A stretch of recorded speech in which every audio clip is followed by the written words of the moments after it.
And we are live on Oz Property Investors Wednesday nights. We bring the big names and we have the big fun. How are you out there on Facebook? Throw your comments, thoughts and questions. How are you going today, Pete? I'm very well, thanks. And been looking forward to this all week. So it should be a good one. And looking forward to the chat. And I think you're going to do a Q&A at the end as well. So if anyone's got anything to chirp at me, save it. And I've got all the time in the world, so fire away. Ask him about how he's a better batsman than Alistair Cook. I mean, I'm sure he'll be able to tell us all about that one, but maybe not. Joe's got not too sure. How you going there, Joe? How you feeling, man? Mate, I'm good. I've got my 5G jab. I'm all fully. I've got my green tick. I'm all ready to rock and roll now. I can go out there and civilization and be a real human, I think. But what about you, Jeff, mate? How are you? How are you feeling? How are your vibes? Mate, I'm feeling good. I mowed the lawns today. I know it's really mundane, but I haven't mowed the lawns for about 2 or 3 months. So it just felt really, it's such a strange thing, but those simple pleasures, mowing the lawns, and it actually looks fantastic. We've got some Yucca chick delivered out the front, so doing the whole lockdown home improvement, of course. So yeah, feeling good, mate. Loving life.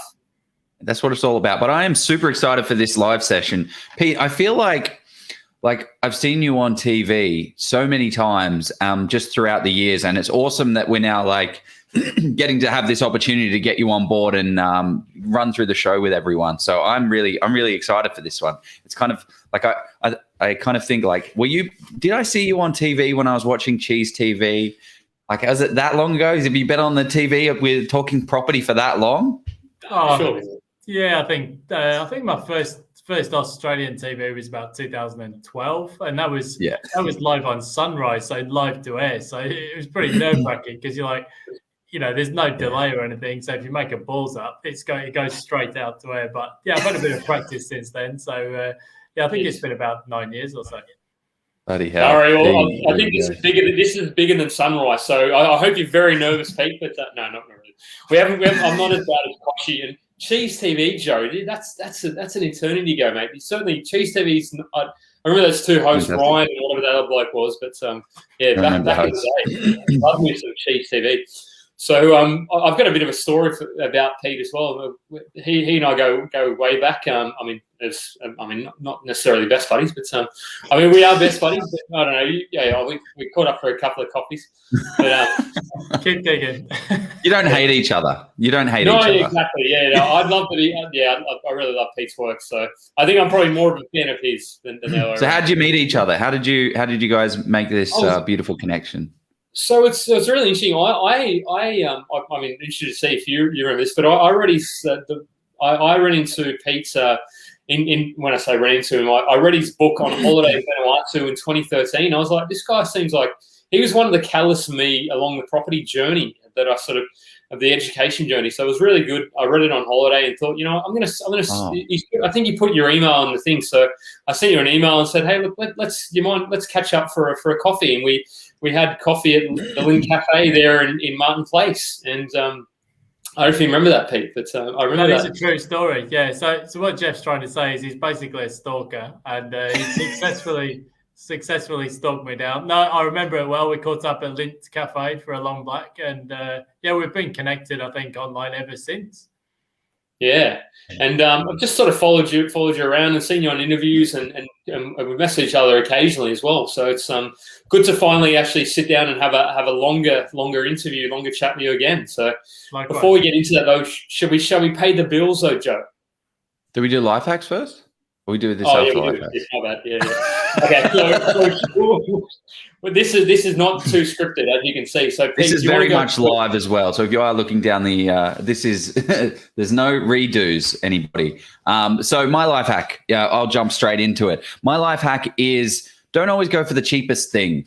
I see a lot of comments in our group where people are like, oh, what's the most affordable buyer's agent that I can get?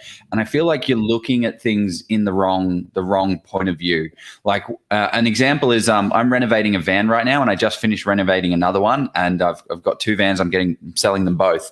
And the first one took me 8 weeks to do, but I wanted to make everything myself. I wanted to do it all and make it all myself. But then it was just a nightmare. It took so much more time, energy, effort. Didn't cost as much, But then this second van, I've just bought the kit and you just plonk it in, and now I'm going to have it done in 2 weeks. So don't always go with the cheapest option, because maybe the best option is maybe not the most affordable, but it's going to be the quickest, easiest, and best option, best looking option, best quality option. So that's my little life hack. Don't go the cheapest, because people that are the cheapest for a reason. But that's my little life hack. Jeffrey, what is yours? Jeffrey? Who's Jeffrey? He doesn't like Jeffrey. It's he not does Jeffrey. not like Jeffrey. Yeah, no, it's not my name. Like, yeah. Actually, we're making Pete go last. So my life hack, and this is quite a simple one. It's a property one. If you, before renovating anything, is actually figure out how much value you're going to extract out of that. And it's often hard to look into that. But think of it, if you're not going to get at least 2 to 3x, unless it's a really long-term hold or really needs it, I personally wouldn't renovate a property. So figure out, if you're putting 40K in, you should be looking to get 80K plus of value out of that. Is my kind of, that's my life hack. That's my property hack. Nice. So think about the end goal, I suppose, yeah. So what about you, Pete? Well, okay, yeah. So my main interest outside of finance and investing is travel, and that was one of the reasons I got into investing in the first place, is because I wanted to travel. But as we were just chatting about before we came on, these days I've got a couple of young kids. So this is my life hack for any parents or would-be parents out there, and that is.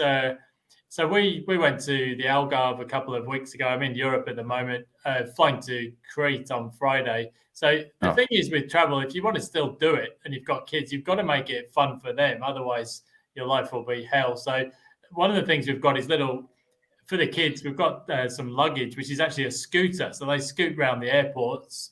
That's fun. Also, obviously, pack loads of lollies for the flight, because they always complain about their ears hurting. But the most important thing of all is download a few movies on an iPad beforehand, because that's like a modern day pacifier or dummy for the kids. So download some movies onto an iPad, give them an iPad, and you won't hear from them for 4 hours. So that's my life hack. Yeah. I do hear that, Pete. That's a really good one. I like. I hear people say no, don't give your kids an iPad. Don't give your kids an iPad. But they're the parents that have the screaming children, and the parent just does nothing, and they're just sitting. So they're like, oh no, it's fine. Kid with the iPad, he's absolutely fine. He's not saying a word. So give him an iPad, please. Not all the time, but if you're going on a flight, especially when you're going on a flight. Yeah, life's too short. Just give them an iPad. That's my tip. I like it. Okay, good. Well, let's jump to our sponsor here, and then we can jump into introduce, for the people that don't know, who Pete Wargent is, and we're going to have a sensational episode on this. So let's do it. Let's talk about commercial property investing. It's one of those areas that confuses many people, probably because of the risks involved, but it's also one of the few asset classes that can give you a very positive cash flow from day one. With commercial property, you get some massive net yields of 6 to 10%. Now, that's not gross, that's net, which means it's cash in your pocket. This is what makes them so amazing. Your property can actually pay itself off within 10 years, grow in value, and without having you to chip in any cash at all. Now, with big rewards comes some big risk, which is why you should de-risk your investment as much as possible. The way you do this is with expert due diligence. This is why we highly recommend hiring professionals to help you along in your investing journey. Steve Polisi of Polisi Property is one such expert.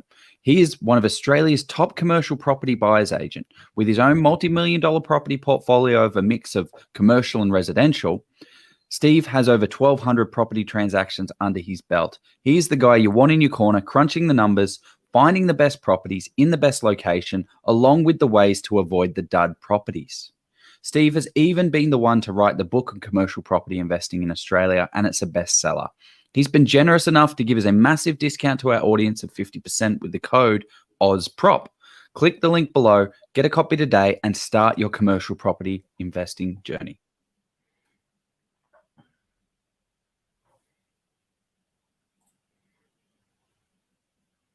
I just realized I was muted. So the life hack is make sure I've been doing Zoom all this time, and I still haven't figured out we're going to unmute myself. So thanks to Steve for that and the offer, and he had that birthday offer as well. If you missed out, but too bad, so sad. I think it was only for a week. So, so on to Pete though, the man or the person of the hour. Oh, you are a man, so I'm going to call you the man of the hour. There's that whole thing we call man people. So you've been investing since 1996. I was thinking about today. I was like, that's. I just can't even believe you must have. Yeah, I've said this a lot. I'm You must have been these days. That's when you work out the numbers, you'll realise how old I am now. I was going to say you must have bought it when you were about 6 or 7, because that's amazing. Like, or at least But so you bought that, and you've over time you've been in the property cycle for free. You've written at least 3 or 4, or maybe even 5 books. I'm not sure. At least 3 that I've read 3. So how many have you written, Pete? I think I've actually published. I've written more, but I've published 6 books through publishers in Australia. Wow. So the first one was in 2011, 2012, which you mentioned, and then I've done some other books as well. Now they're not all property books. Some are about. There's one written for what to teach your kids about money. There's another one about stock market investing. So it's not all property, but it's 6 published. Low rates, high returns. Go and have a look at it. It's a fantastic book you've written with Steve. So, but yeah. So you've done a lot in your time, and you also come from a chartered accountant background as well. I believe you're a chartered accountant. Pretty sure you were working in corporate, and then decided. So that'll be a good jumping off point. Like, so tell us what the motivation for property investing for you was.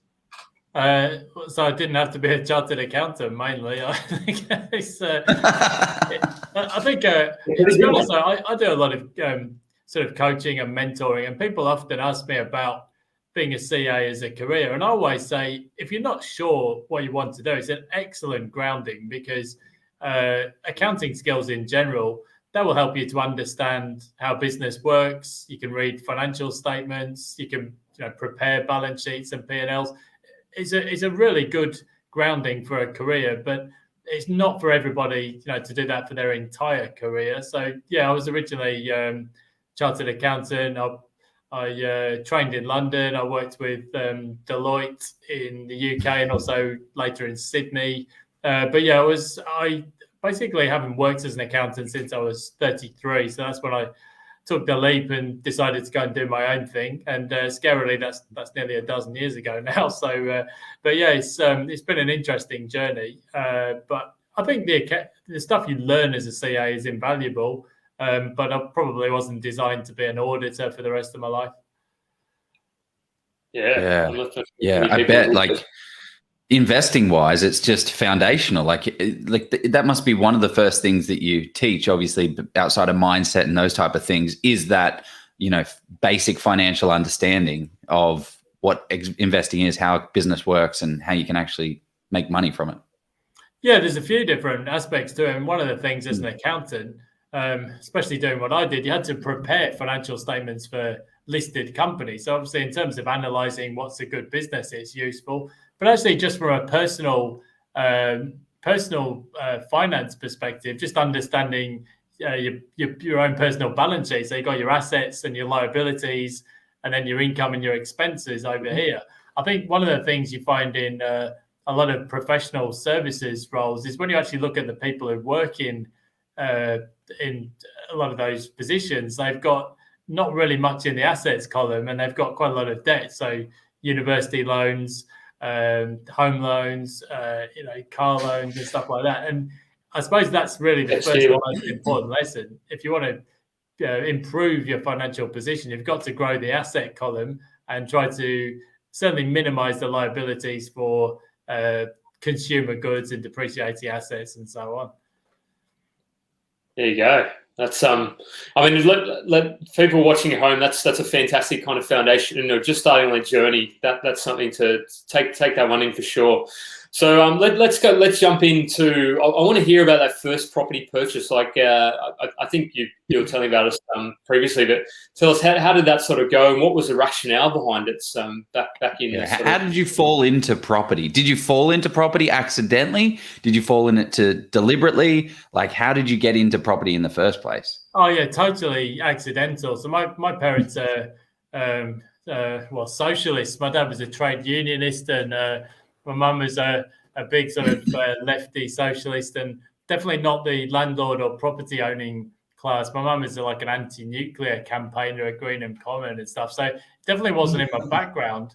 It was actually when I met my wife. So she's from a farming background, and her dad had always taught her about, you buy land and never sell it. That's been their sort of motto. And when we first met, so Heather had bought her first house in 1996 in a place called Cambridge in England, and following what she was taught, she's never sold it, and we've never sold a property. So it was really, I suppose, being an accountant, I was mostly interested in investing in the stock market because that's what I did for work. I wrote financial statements, analysed financial statements. It was only really when I met Heather and I was looking at her sort of the progress that she'd made by she basically bought a property when she was 21 in Cambridge. She paid off half the mortgage.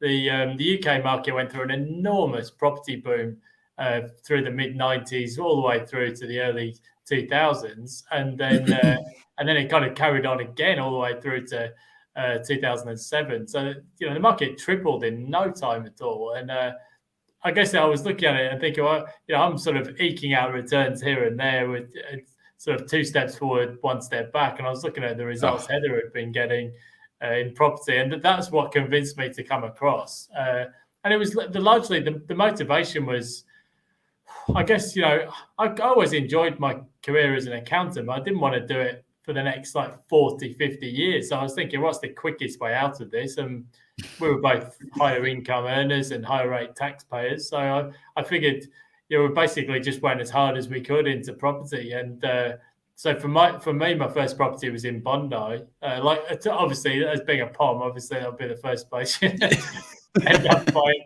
And I don't think, I see a lot of property analysis these days, but I don't think it was much more sophisticated than, it's near to the beach. There's a train link at Bondi Junction for the CBD. I tried to pick the type of property that would appeal to me as a young professional. And, you make mistakes along the way. You could always look back and say, I could have got it for a couple of grand less, or maybe the strata fees are a bit higher than ideal. But, I guess, you learn as you go, but you tend to find that property in those kind of areas is very forgiving over a long time period. And sort of 15 years down the track, you think, well, if you could have got it for a couple of grand less, it doesn't really move the needle. So it was mainly just common sense, I would say. Particularly not in Bondi. I mean, did you pick up a unit, or did you pick up like a town home, or what sort of property did you pick up in Bondi? It was a unit, but it had I was trying to find something with a point of scarcity, and it's got a big outdoor space. So it's got a 50 square meter outdoor space as well. So it is a unit, but I was trying to find something that wasn't just the same as every other unit. And I think that's definitely a strategy. If you're looking to buy something that's on a strata, or an attached dwelling, try to find something that's a bit unique. Because if it's the same as every other unit in the development, it's never going to be, it's never going to be special, I suppose. Yeah, and dare I ask how much you paid for that all those years ago? I think I could be wrong, but I think the amount was exactly $500,000. I think there was a logic behind it. It was something to do with it would have cost me more stamp duty to go over the 500,000. Maybe there was some kind of grant or something. I can't remember the rationale, but it was. I think the purchase price was literally to the dollar $500,000. So you got to remember as well, though, interest rates back then. Interest rates were high. Were they about 10%, or how high were they back in sort of 2007, 2008? I think the variable rates were pushing towards 9% at one stage, and There was definitely a feeling that they could be, because you've got to think back. Australia was in the midst of a mining boom, and I actually went to work in the resources sector for a couple of years because the market was just phenomenally tight for skills in that sector. And interest rates, particularly for mortgages, were just going up and up. And there was definitely a sense that things could get back to double-digit levels. It was only when the financial crisis hit that interest rates fell. And Australia was quite lucky in a sense because we've built up this massive buffer with the cash rate just going higher and higher. I think the cash rate was at 4.5. And then obviously when there was a global recession, we had the capability to cut interest rates quite a lot. So that really saved Australia through that period. Yeah, I'm interested, with your transition from shares to property. What was the key factor that kind of tipped you over the edge, like from a financial perspective, when looking at the number side of things? Oh, just the leverage. Yeah, I mean, there's always more risk when you use leverage. There's no question about that. So it's a risk to be managed. But I get, it was a very rational and thought through process. Heather and I was sort of looking at it and saying, well, on these numbers, if you just keep doing what we're doing, it's going to take us a heck of a long time to get to that position where you've got enough to go and do your own thing or maybe take a break from your career. So we basically looked at it, and before 2000 before, I can't remember when APRA changed the rules, but back then there wasn't a cap on how much you could borrow. So as long as you had equity, you were good to go. So you got equity, buy a high capital growth asset, and then just go again, like bang, bang, bang, bang. So that was the rationale, was basically to use two higher income earners, just go as hard as we could into Sydney property. We also built up half a dozen properties in the UK, mainly around London as well. So it was purely the leverage. It was nothing to do with not liking stocks or liking property. It was like, the quickest route from here to there has to be involved taking on some debt. So that's the way we did it. Yeah, I love that. Well, I also hear people like getting into the share market with such a small amount and then just having like 5, 10, like my brother's into crypto and he loves it. And I'm like, well, how's it going for you? He's like, man, it's crazy. I bought this thing for $400. It's now at it's now at $1,100. And I'm like, great. What else? He's like, well, I had to put another $50 in, and but this isn't going to get you anywhere. What are you doing? You're getting these crazy amount of time, energy, and effort, but you don't have enough in the market to be able to have a 20% growth actually mean anything to you. So that is where you get that. That's where I love that leverage in the property. You can just put your deposit in. People have their personal biases on this, and if you talk to diehard stock market investors, they'll give you a million reasons why property's no good because X, Y, Z. But the reality is leverage comes with some risk, right? So if you're going to use leverage, you've got to make sure that you buy well. But the simple fact of the matter is, if you're young and you're buying a $500,000 asset, in my case, which over time you can see putting in a relatively small deposit, that can compound into many times the original investment.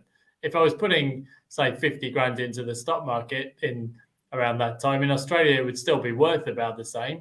And I would have had dividends over that time. So, there's a lot of theories out there, but the reality is, if you've got time on your side and you can use leverage, it will work in your favor over the long run. You've just got to manage the risk that goes with it. Yeah. We are going to jump. Sorry, go, Jeff. I've got a couple of questions because there's so many different avenues we could go down. But the first one you mentioned was the APRA kind of. Do you think how would you, let's pretend unfortunately you've lost all your properties, or that's a horrible thought. Sorry about putting you out. But if you only had or let's just say you were a beginner investor today, you have one property and it's done all right. Maybe it's done, 20, 30%. So you got some equity. How would you continue to build that portfolio today, given the APRA restrictions that you kind of alluded to there? Yeah, there's no secret formula per se. Certainly one of the things you should do at the outset, if you're going to do property is get a good mortgage broker or strategist on your side, because they someone like I don't know, you might not even want the plug, but somebody like Confidence Finance read on there, because it will basically step you through and just say, you can start with the big lenders, then you can move down to the second tier lenders, and then when you really want to push it, you can go to the non-banks or the non-ADIs. So get a finance strategy, but there's no secret sauce. You've got to increase your income. You might need to reduce your debt over time, and the title for this Facebook Live was the property snowball, but it doesn't have to be property. You can find any different ways to keep compounding and snowballing your wealth. You just got to find ways to keep moving forward. Whether that's in stocks or crypto is not for me, but starting your own business. There's loads of different ways to do it. But yeah, if you're going to do property as a portfolio, I would say financing is probably one of the most important parts of it these days. Yeah, I agree. You've got to get that foundation, and a good mortgage broker is worth their weight in gold nowadays, especially. I'm kind of interested. You've been a buyer's agent for over 10 years, I think, but you're one of the first buyer's agents out there when it didn't exist as a service. Like, what was it like at the beginning when you were a buyer's agent out there compared to what? Like the buyer's agents now? Like, I feel like there's a buyer's agent on every corner now. But when you went out there right at the beginning, what was it like trying to, help these investors do what you've done and explaining value? Yeah, I should say I wasn't the first. In Australia, there was people like Rich Harvey, Chris Gray at Empower, Metropole were around in Sydney, Tracy Chandler in the eastern suburbs. So there was a fair number of people. But you're right, it was only really the 2012 property boom period in Sydney. That's what really kicked it off in terms of people coming across from being a real estate agent to a buyer's agent, or people starting as a career. I think it will continue to grow. If you look in the US, in some states, most buyers use an agent in some capacity. So it might not be for the full search. It might just be to help them negotiate and transact. It was like pulling teeth to begin with, because I started in 2011. Interest rates were a bit higher. Sydney market was going nowhere. Nobody wanted to buy. You go to people and say, look, here's your long run investment opportunity in Sydney. But until about June 2012, the market was just sliding and nobody wanted to buy at all. It was only really about 2013 and particularly 2014 that people started coming to me saying, I'm desperate to buy. So it was slow going to begin with. But the people who bought in 2011, 12 have had unbelievable results. So, sometimes being counter-cyclical and going against the herd, that can be when you get the best results. Perfect. Okay. Great. Well, I think we should dive into a bit of an exciting topic, because right now everyone knows we're in a booming property market. It is going absolutely gangbusters. But I feel like what we're being told in the media is, well, interest rates are really low and, the property prices just...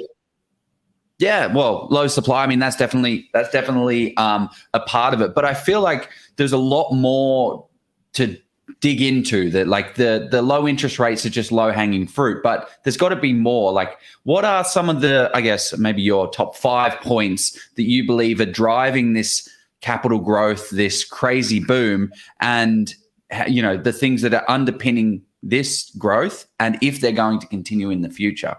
What are some of your top tips? Yeah, so there's basically, I can think of probably 4 or 5 key points at the macro level. So you mentioned the first one. It's monetary policy, because the price of money. So the Reserve Bank introduced what they call a term funding facility. So the banks could tap that at 0.1%. The cash rate is 0.1%. So mortgages are the cheapest they've ever been. So even just based on that, you would have expected, or you should have expected, prices to rise 25 to 33%. It's some of the stuff I was listening to on 60 Minutes about, don't need to mention names, but the usual suspects about prices are going to fall by this much and that much. It was just total and utter bullshit. So that, monetary policy is the first thing. The second is the fiscal stimulus. So Australia's fiscal stimulus was one of the biggest packages in the world. And I guess because of the mining boom, we were in a strong fiscal position before the shutdown came.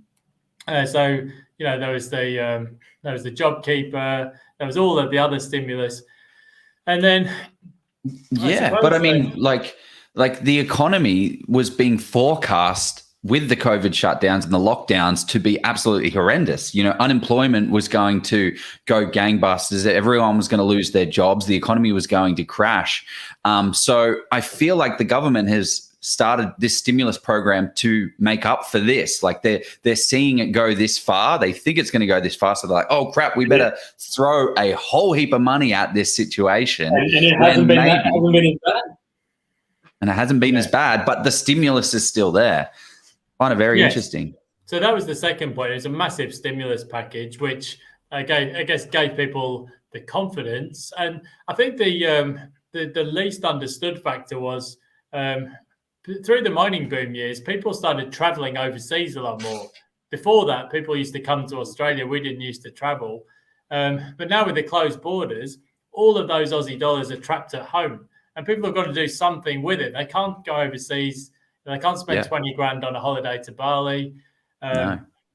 Traditionally, money goes into property or to a new car. But even now, people don't want to buy a new car because we're transitioning to electric vehicles. So it's like, well, where is all that stimulus going to go with record low interest rates? Basically, property and to some degree, the stock market. So I guess monetary policy, fiscal policy, and the closed borders, those three things together, that's a hugely powerful sort of macro environment for property. You mentioned some of the micro things there, like people not willing to sell, they're a bit uncertain. So there's not much stock either. So there's a few sort of logistical factors, but it's really just a response to the policy settings, which are massively stimulatory, and they'll keep being stimulatory until the borders reopen at least, and probably beyond that.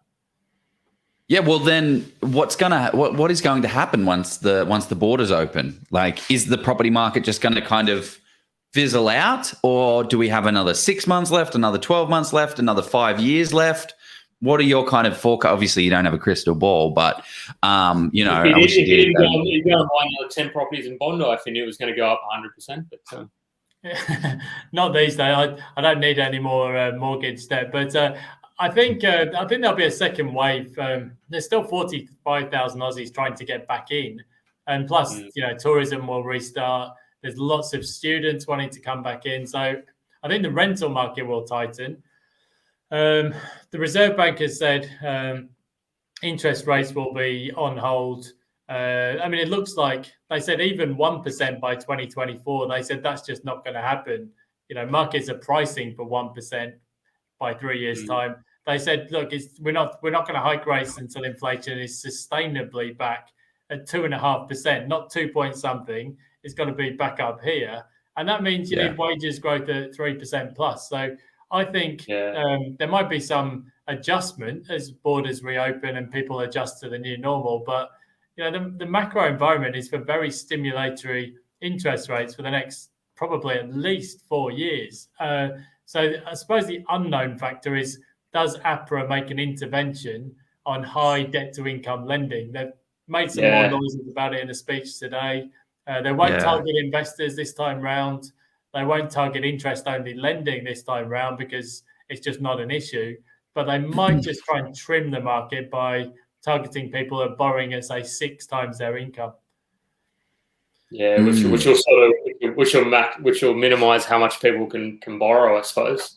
Yeah, well, a lot of the market right now is first home buyers. It's not just investors. Like a lot of people think, oh, it's just investors because they're getting really excited, but it's not. It's people looking to buy their first home. It's people looking to move. They're looking to do a bit of a sea change. Investors aren't making up a massive portion of that. No, the cycle to date has been all about home buyers. I think if you look at the most recent official figures, and also particularly if you just because we run a buyer's agency, you can just see the inquiries shifting back to investors now because you can actually get positive cash flow or positively geared properties even in some areas. So that's pretty unusual for Australia, particularly in some of the capital cities. So I mean, you would expect that to bring investors back, and it is doing. So I think that we'll see a sort of a baton pass now from first home buyers across to investors over the next year. Yeah, and what does that mean, right? So we're seeing first home buyers getting really excited, and then that starts to build up the prices, and then rents are starting to grow, and then investors come in. What happens after the investors come in and they've got their feed? Is it a massive dip or a massive close off? Because this is why we really wanted to have you on, because you've been through these cycles, right? You're like, oh, this is, back in February, 2008. I've already been through this. Yeah. Oh, we had that massive thing in 2017. Oh, we went through this one and this one and this one. So it's really good to get your kind of it feels crazy in the moment, right? But it's just another one of those. Yeah. I mean, there's an old saying, isn't there? Things are rarely as good or as bad as they seem. And it does. That holds true in life and also in the financial markets and cycles. And no boom period will carry on forever, even though it might feel like it at the time. But there'll come a point where more sellers come to the market. Maybe APRA does a few things to slow things down. And I think once you do get this thing with property is a fear of missing out, because you think, oh, if I don't buy this week, then next week I'll be paying 20 grand more. And it becomes almost a self-fulfilling upward spiral, and that won't continue forever though. I think some of the rates of growth that we've had are unsustainable, certainly against income growth. So I think things will quieten down sometime, maybe in the second half of next year potentially. Yeah, that's really good analysis. I want to throw a bit of a black swan, because we all have black swans, and it's a developing and breaking story. And I'm surprised we haven't seen articles in our group. I did see in one or two other property groups. Evergreens. What's your kind of insights as to how that may play out? And we're not saying, we're not going to hold you any predictions, but can you explain what it is first? Because not a lot of people know. I can, because I did a little bit of reading, but I'd be interested to hear Pete's. It's basically. Well, tell us. Well, okay, all right. I'll give my kind of my average person sort of explanation.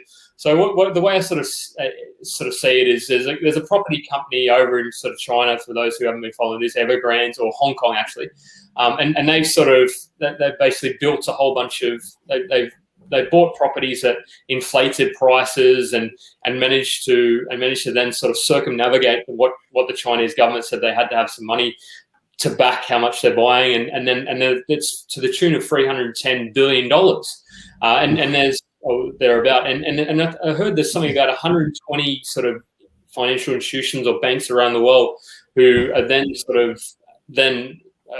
need to be paid by Evergrande. So the fear, I suppose, or the concern is contagion. So that's kind of, and so that's sort of where it sits. And you sort of hear echoes of Lehman Brothers in 2008 is what the word on the street is. So which Lehman Brothers was 600 odd billion, I think 600.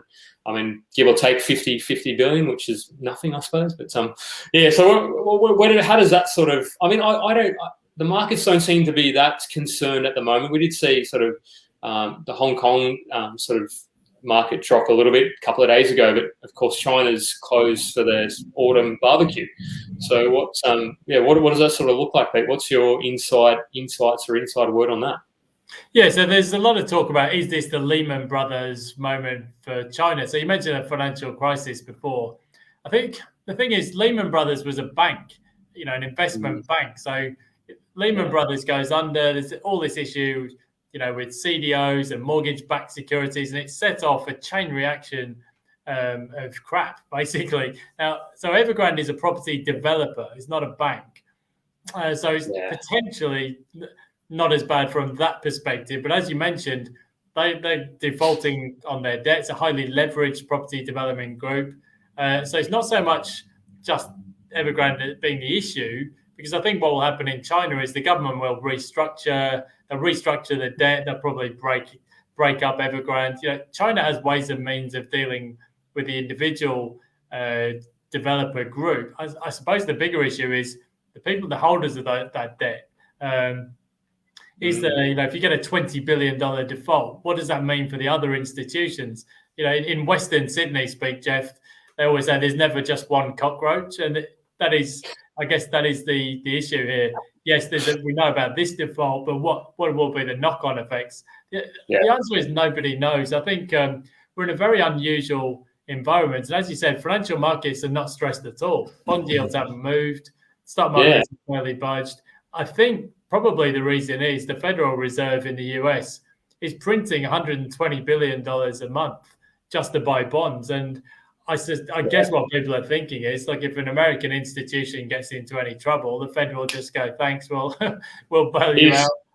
Here's another 20 trillion to do for the next 2 days. Yeah, and look, I'm not here to say whether that's a good or bad thing. It's just what it is. There's been a huge mindset shift since 2009, and now it's almost like nobody's allowed to fail anywhere. And the Federal Reserve will just, will buy stocks, they'll buy bonds, they'll buy anything to keep the party going. So I guess that's why financial markets are not stressing about it. But as I say, there's never just one cockroach. We'll have to wait and see about, is there a contagion? Right. But one of the things that I want to know, I'm kind of interested in, is I feel like this printing money, right, is just getting a credit card and just saying, just chuck it on the card. Don't worry. Oh, you want a beer? I'll get you 10. Let's get you some more beer. You want to go for a holiday? We can go on a holiday. This thing works here. We just do this, just tap. When does the bill come in? Like, how are we going to pay off $72 trillion? They printed, I think, like $72 trillion. That's a lot of money. Isn't that just diluting the pool of funds and just diluting the orange juice? We're not going to be sipping orange juice anymore. When does it get to that point? Or does it ever? When do we pay it off? Well, don't have kids because they'll be paid off. Per se. Yeah, well, it won't get paid off. Central bank balance sheets are growing. I think, it's inflation by another name, really. And I suppose that is the big risk, is all this money sloshing around, that eventually it starts causing higher rates of inflation. Now, markets don't think it's happening. I think we'll get an initial spike from last year, but people think that's transitory and we'll just go back to a lower inflation environment. So there's an old saying in economics, there's no such thing as a free lunch. And I suppose inflation is one of the risks. I think the other thing is, if you think back to the idea of creative destruction and Schumpeter's Gale, you're supposed to let businesses fail, because then, the weak companies get cleared out and the economy becomes more productive as a result. I mean, that idea has gone out the window over the past 12 years. Banks mustn't fail, but also a lot of other businesses mustn't fail. We're propping up car industries and Qantas, and people here, there, and everywhere are being propped up. And I'm not here to say whether that's a good or bad thing, but in the long run, I suppose that's another risk, that we're changing the capital allocation mechanism in the economy. So it's just not as productive as it should be. We're propping up businesses that don't deserve to be, potentially. So that's what people don't like about it. Obviously, as an investor, I'm enjoying the fact that asset prices are rising and interest rates are at zero. That's great for us. But I think inflation is the big one that everyone's worried about. What happens if inflation starts rising? Because then interest rates will have to follow. Can you maybe explain a little bit? There's a difference between normal inflation that you hear about on the news, which is, don't worry about inflation, it's not going anywhere, and real inflation. CPI, so consumer price index, is what you hear about on the news, I think. Exactly. You hear about CPI, it doesn't move, it just stays the same. It might go up a little bit, don't worry about it. But what is real inflation? What is real inflation essentially? Well, what the ABS measures, the official inflation measure, is actually accurate for a consumer price. Because I went to a festival a couple of weeks ago and it was £7 for cheese on toast. I'm like, you must be kidding me. This is ridiculous. Like, it's cost like maybe a few pence. So there is inflation, but the inflation is largely in things like education, healthcare costs, and a load of other stuff which isn't in the inflation basket, like property prices, stock markets, and so on. But there's a lot of other things. You guys are too young to even know about this stuff, but there's a lot of stuff that is much cheaper today than it used to be. Clothing, televisions, electronic goods. My parents had to save up money to buy a freezer, or buy a television there was no such thing as, borrowing on a credit card or taking out, financing. And they were, even when I was at university, a television was like £400. These days, you would never waste that much money on a TV. So. And is that because of Moore's law, Pete? So the things that technology has exponentially increased, whereas I suppose you can't produce cheese any more efficiently. I mean, maybe you can get the cows to produce more milk. Maybe. Yeah, no, it is that. I mean, if you think about it, we used to have I used to have an SLR camera, and I put on this massive lens and did all this. Now these days I've got an iPhone and it does pretty much just as good a job, and I suppose that is the thing. So the official inflation measures are showing core inflation, that's with the volatile items stripped out, under 2%. So inflation is actually too low against the target. But there's certain things like healthcare costs, school fees, all of that sort of thing. You would look at that and say, well, there's a lot of inflation around. And also the consumer price index doesn't capture, the price of a house in Bondi or, property prices in general. So it's a little bit misleading. And is there a metric that allows you to track like real inflation? Is there like a real inflation one where people actually look at and you go, oh, there it is. There it actually is. Or it just doesn't exist. You've got to pull it all together. Yeah, and there's the money. You can just look at the money supply. If you look at the Reserve Bank puts out these measures of broad money and things like that. With all the money printing going on, that was tracking in double-digit levels last year. So but it depends on your definition of inflation.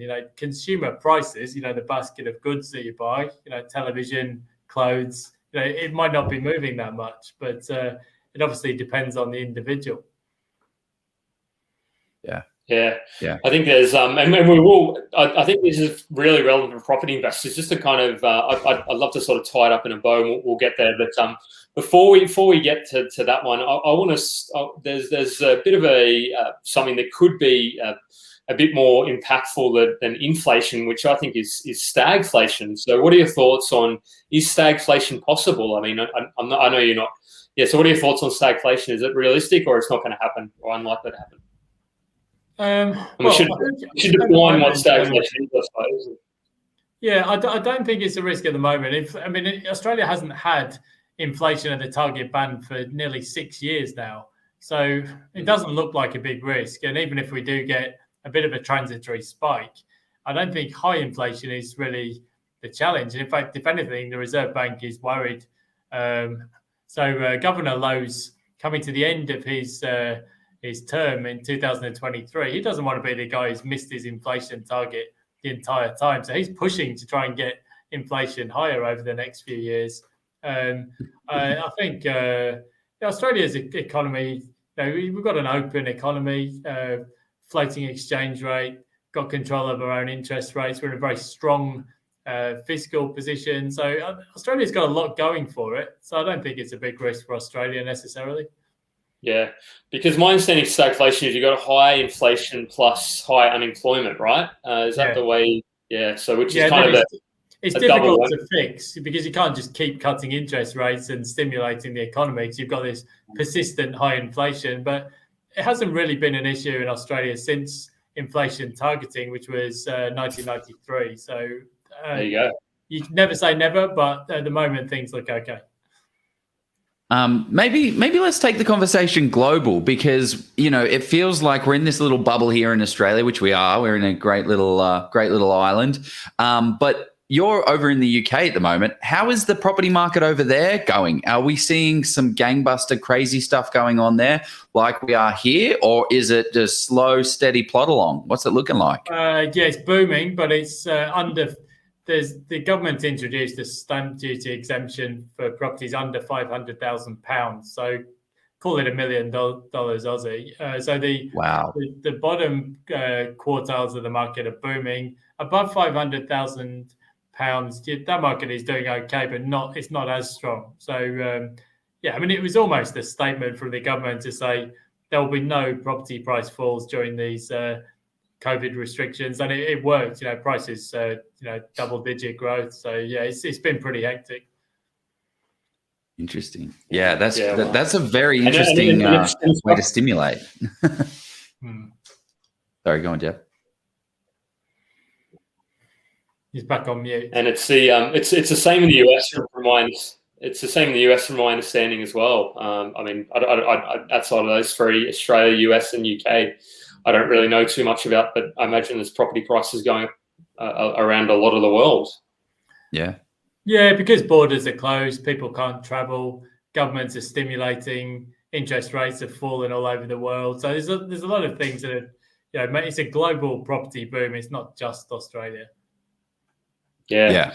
So before we go into our second, I want to, let's say I've got one or two properties. How does because there's a lot of noise that we've just spoken about. We've spoken about a property company in China. We've spoken about stagflation. We've spoken about we've talked about all these kind of, and a lot of the average person who's got a 9-to-5 job is not going to have the time to dissect and actually form an opinion on all these things. What does it mean for the average investor, and how do they sort of get ahead of a lot of these things? Pick a year between 1996 and now, and I'll tell you, I could specify events that would have supposedly meant you weren't supposed to invest. There is something every year. At the moment, it's Evergrande. Another time, it will be something else. So that's not to downplay the issue, but I guess if you've just got to look through the noise. You talk about signal and noise. Property is a 10-year plus investment. So, what happens this year, next year? Obviously, you want to be sort of skeptical and not sort of blasé about these things. But if you've got to try and look through that, it's a long-term investment. What do you think the prospects are for this property and this location over 10, 15 years? And that will help you sort of look through the noise. And often the best results are often when people are most scared, because you get a better price and therefore better returns. Yeah.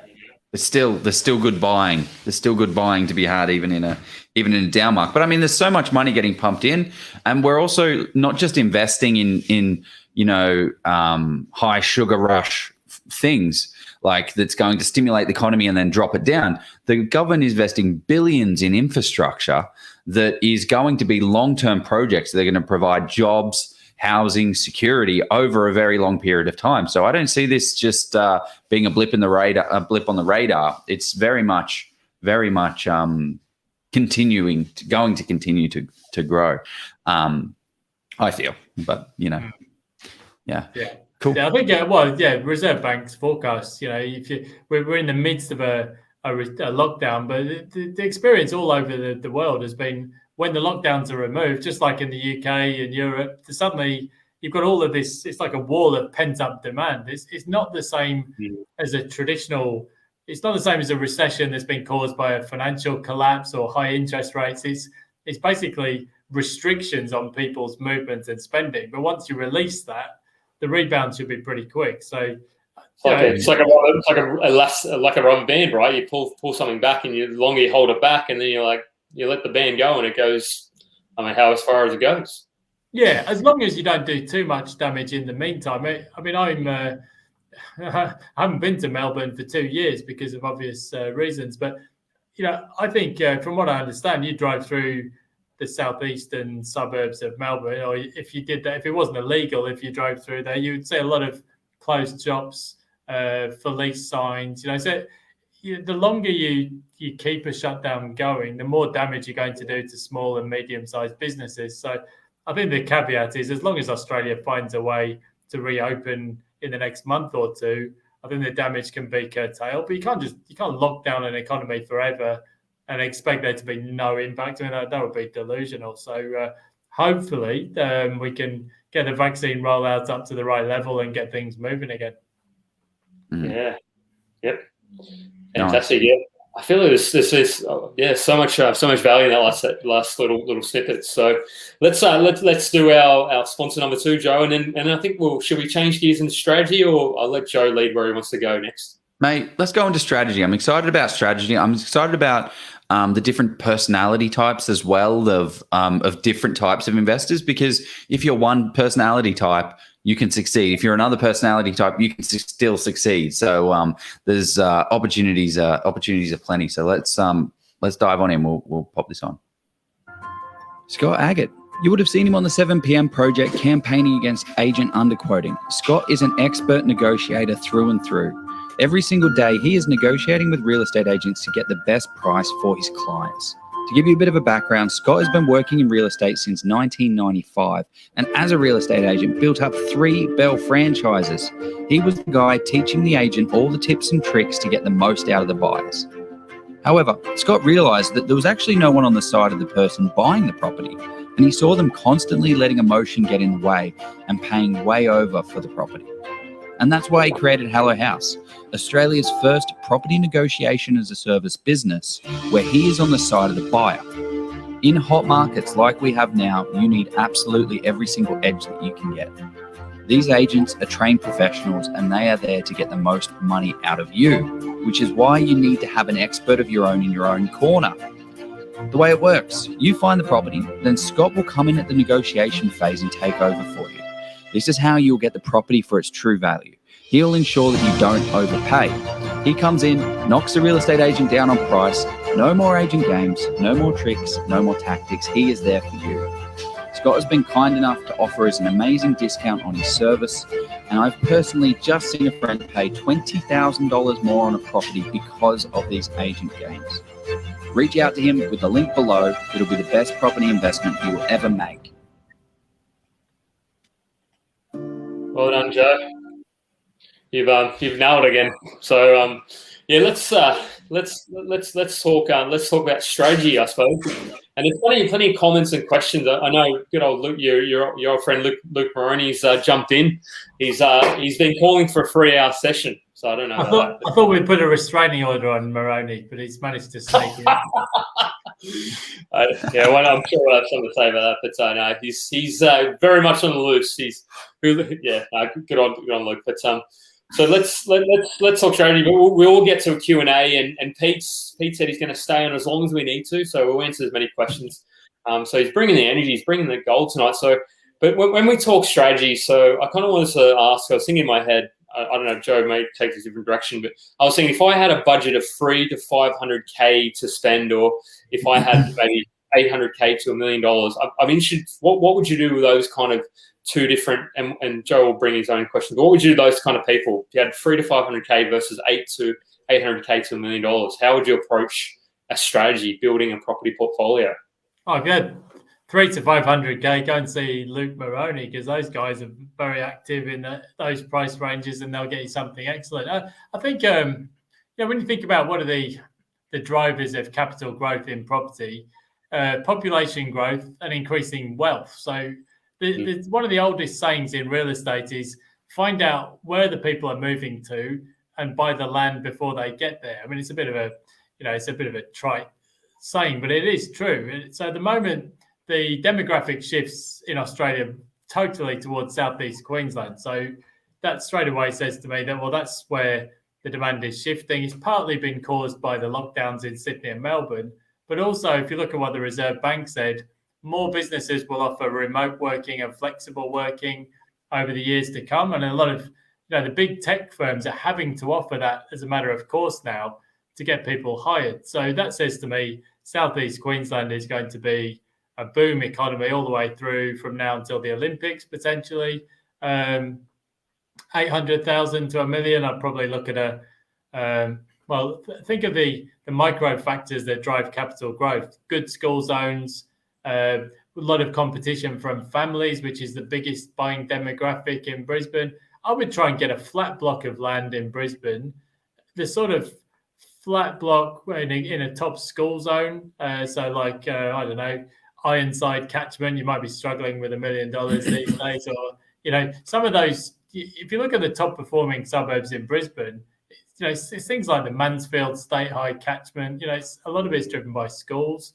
Good flat blocks where if you speak to somebody like I don't know, Alex Jordan in Indooroopilly, he will tell you the best results in real estate up there is very often flat blocks of land where the family can see the kids playing in the garden, close to school, close to transport.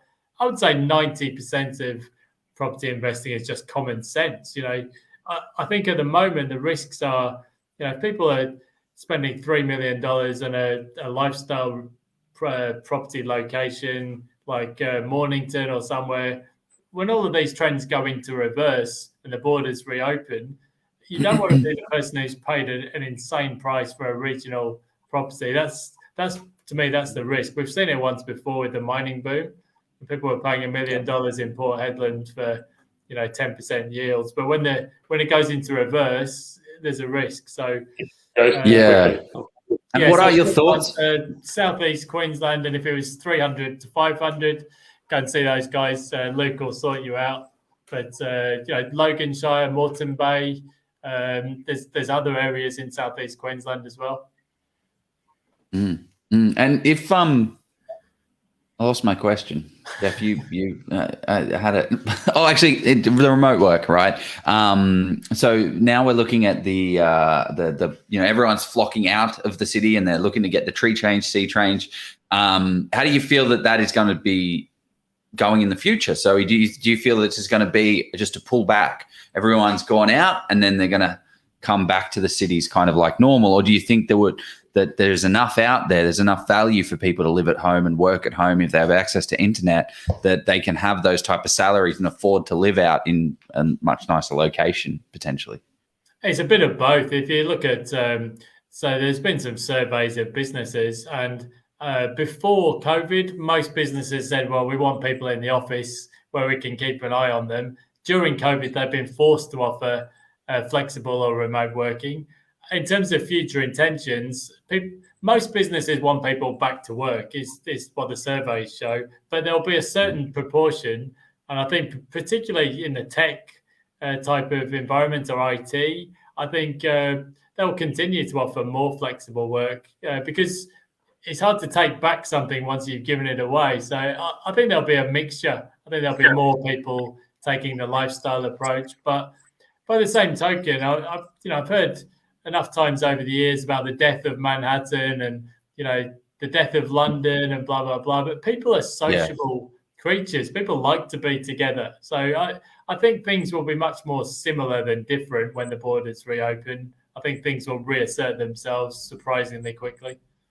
Yeah, like San Francisco's going through the exact same thing. Everyone's left San Francisco now. They're all then congregating over in Austin for like the tech scene. Yeah, so they're going to fly. Herd mentality, but humans are we're sociable creatures. We do generally like to stick together.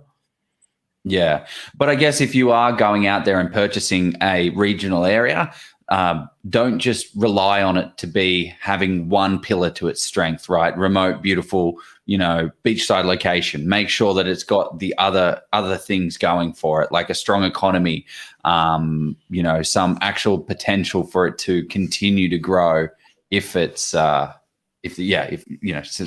Otherwise you're stuck. You're the one holding the really expensive property for the next 10 years. So make sure there's.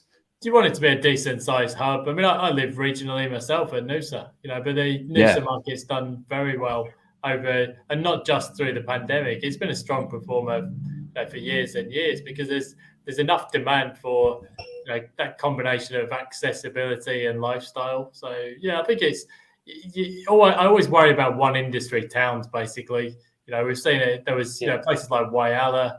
You shut down the main employer, then you're stuffed. So you want, as you said, you want a diversity of employment ideally. So do you have any benchmarks for what you try to achieve? So what I'm trying to say is like employment, there has to be a population of 15,000 or people or more. There has to be X number of businesses in that area as well. Do you have those type of benchmarks, or what are they? What are some of the good benchmarks for people to be looking at when they're assessing the viability of a location? Not really, not sort of hard and fast rules like that. My strategy when I've been investing has always been, I've tried to stick to Sydney and London, and where the budget doesn't allow, then I'll look at other locations. I've got a place in New Farm in Brisbane, so you can always make the case for buying in cheaper areas and stuff. But I just think with places like Bondi or New Farm, I just think, if I hold on to those properties for the long term and hand them over to the kids, I can say with a pretty high level of confidence they'll still be popular areas, and they're completely landlocked. There's no more land to be released, so I'm pretty confident the land values will be higher over the decades to come. I just have less of a level of certainty if you go out to, a smaller location that might not be as popular. It's just, where there's a lot of lands in sort of there's some parts of Queensland I'd be concerned. I mean, even sort of Brisbane or even sort of Melbourne or even parts of Geelong, for example, where I think there's land as far as the eye can see. And I just sort of wonder, well, with that supply, I mean, yes, it might be looking okay now, but is that going to perform over 3 to 5 to 10 years? Because if supply does come on, I mean, it's a risk, as you said at the start. I think it's all about sort of managing the risk of leverage, the risk of potential supply, all the risk of employment. It's all about risk management. Yes, and sometimes I think in those, if you buy in those new housing estates, there is a bit more risk because they tend to be, there's no infrastructure, they're not really near anything.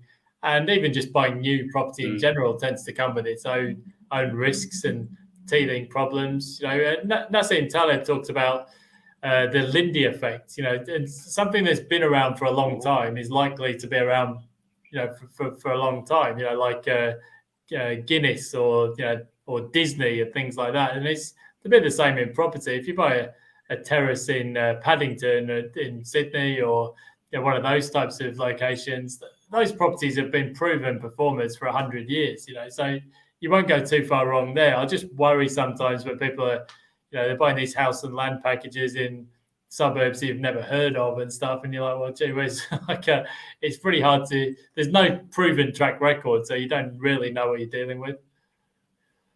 Let's not get Joe on his soapbox. He'll be on it for you. Won't get him off it for the rest of the night about house. Yeah, I like how the way you talk about the house and land packages. It's like, I don't know about it, but your view, I feel like your view is so far in the future. You have a mindset of, if I'm going to buy it, it's going to be the very really long time. So I'm getting fired up now because people are losing money in the short term. But you're like, in 20 years' time, it's going to be worth more than it is now. So who cares?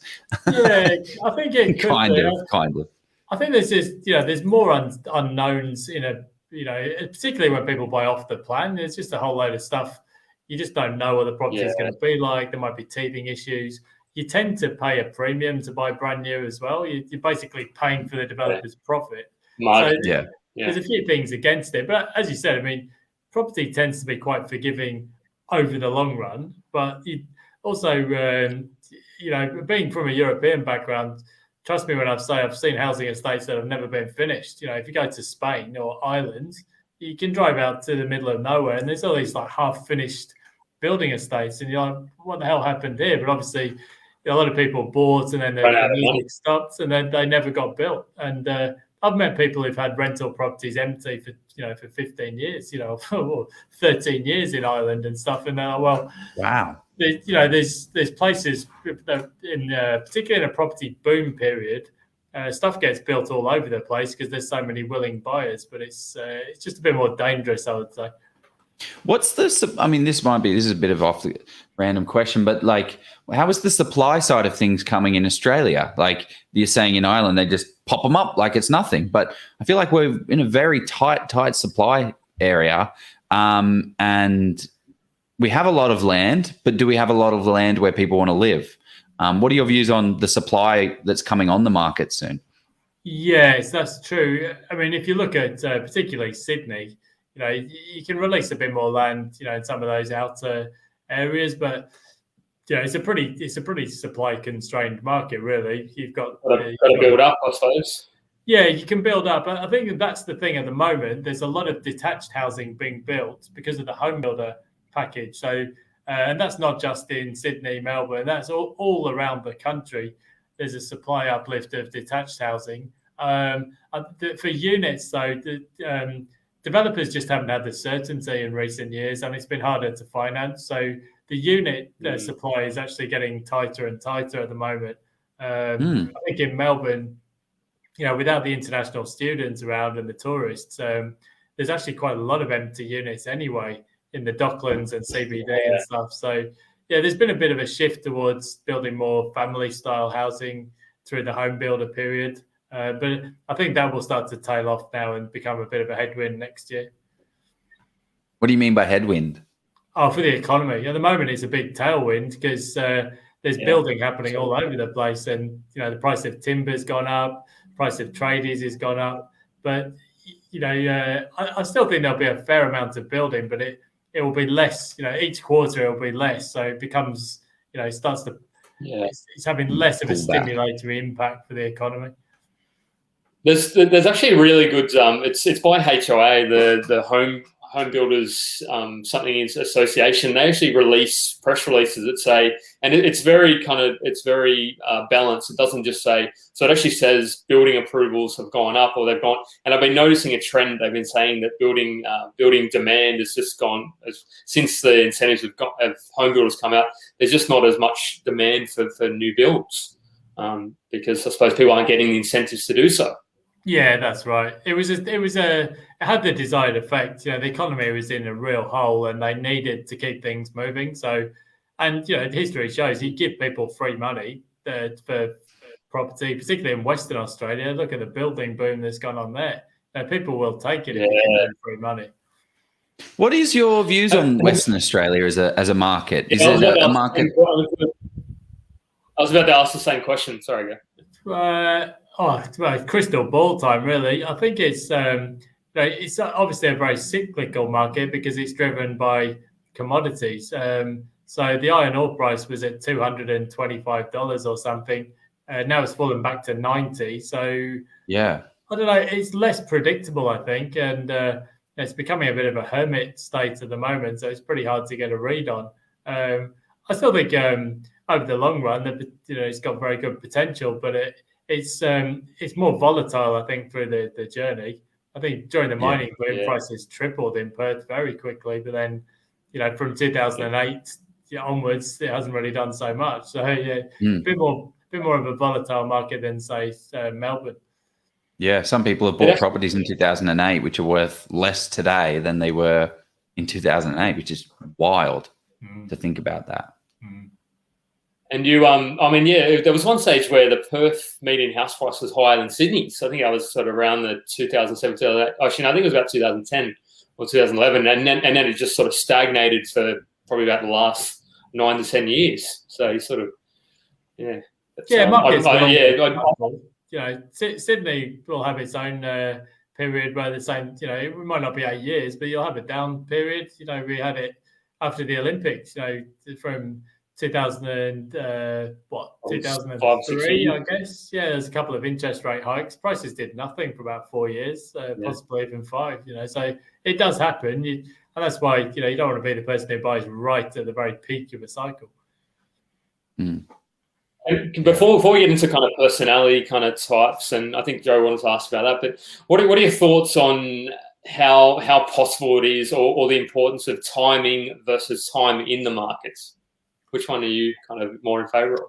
I think, a bit of both, I suppose. I mean, obviously, if you can get the timing right, that really supercharges your return. But I think particularly for property where the transaction costs are so high, you really want to be compounding for as long a period as possible. So, obviously you want to time the market as well if you can, but, you're going to find that if you're buying and selling every 2 or 3 years, it's actually quite hard to get ahead because of the stamp duty and the CGT and all the other stuff.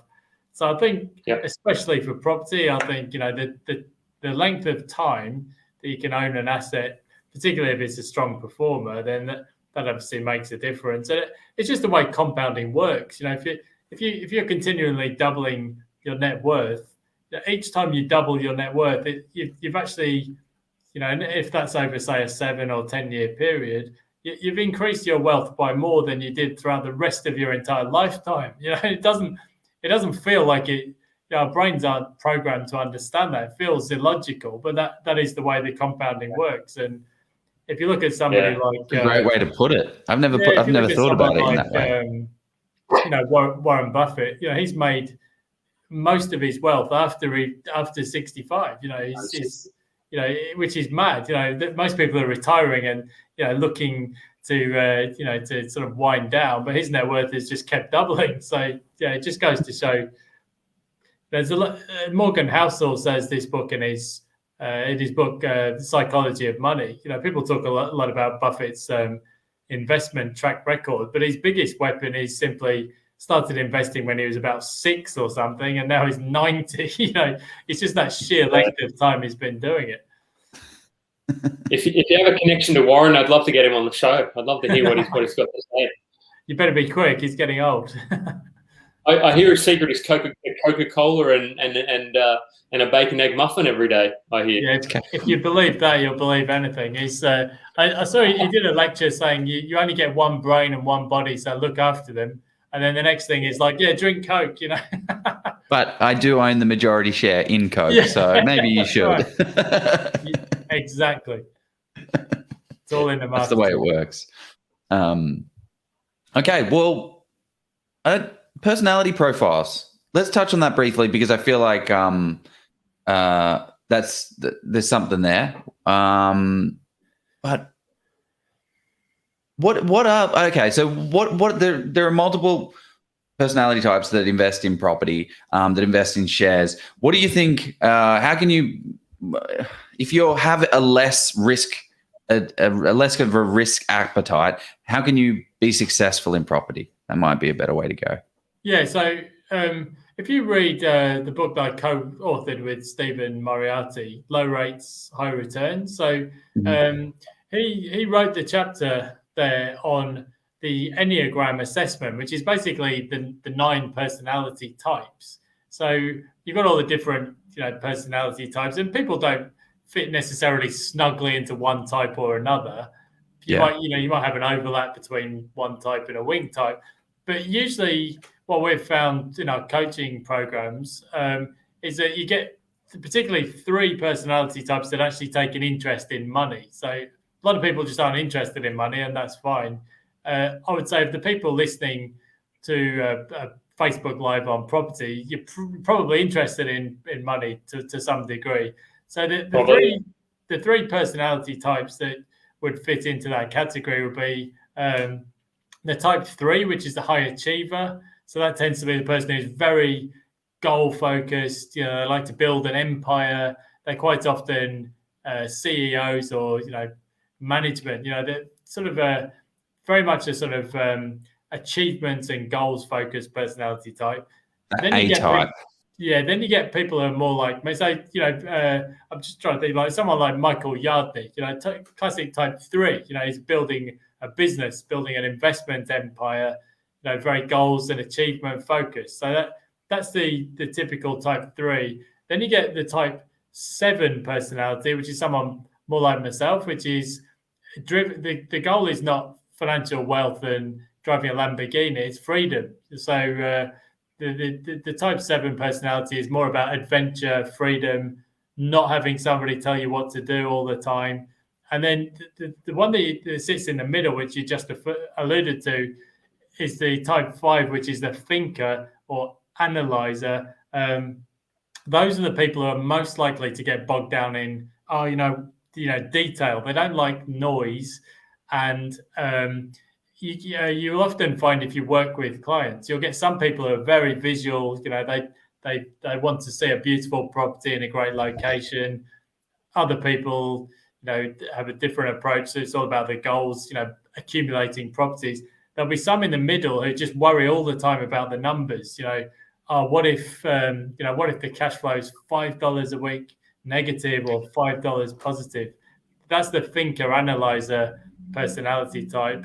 I think the easiest thing to do for that type of person is to map it out in a spreadsheet and say, look, if you get 5% capital growth, you'll get this in year 1, year 2, year 3. Look at the results over the long run, and that should help them to see.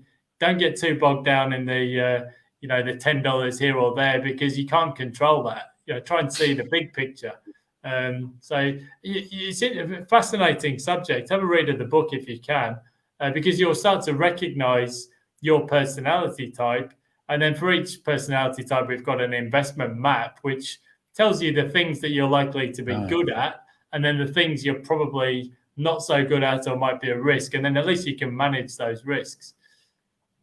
Yeah. Okay. I'm jump on it.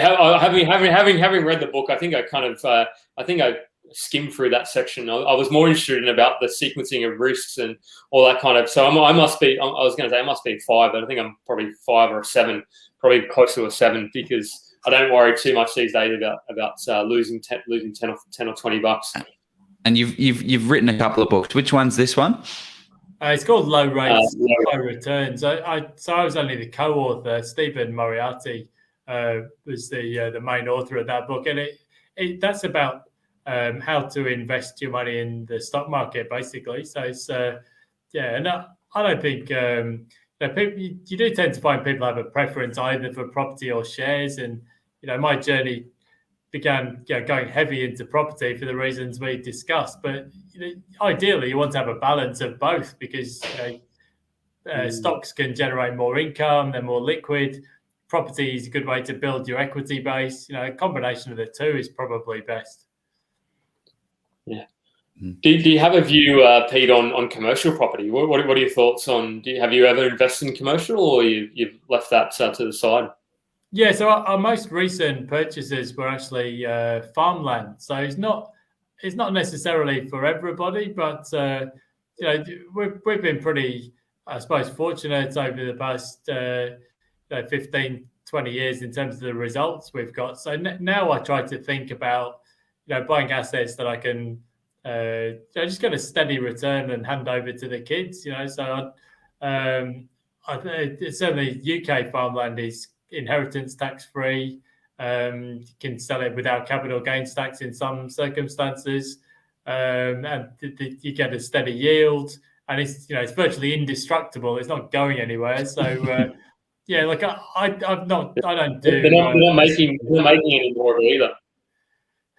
Well, that's right, and I think in a real real sort of lockdown, you might want some farmland and some gold and maybe some machine guns or something. But I think it's, for me, it's just it's an asset for the long run that I can hand over to the kids. And we actually inherited some farmland as well, which as I mentioned, my wife Heather's from a farming family. So yeah, it's not for everyone.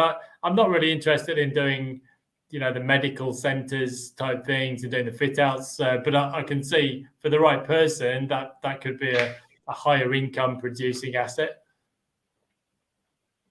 Yeah. Yeah. Thanks for that. Very interesting. Farmland's an interesting one. I've never heard of it. I don't know anyone that's investing in farmland.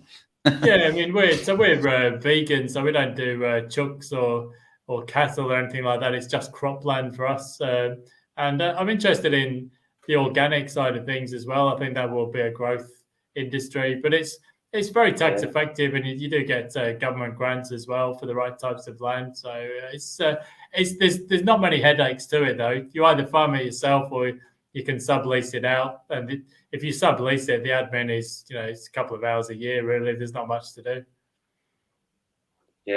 Yeah, that's something I've heard of mentioned on a few podcasts, actually, the American kind of podcasts, about as a bit of a contrarian play, the old sort of farmlands, which is not necessarily going to give you the big booms, but at the same time, it's probably not going to give you the bigger busts as well. So it's more of a steady as you go kind of asset generally. Yeah, it's been a good performer, and if you look at somebody like Bill Gates, so he's the biggest farmland owner in the world.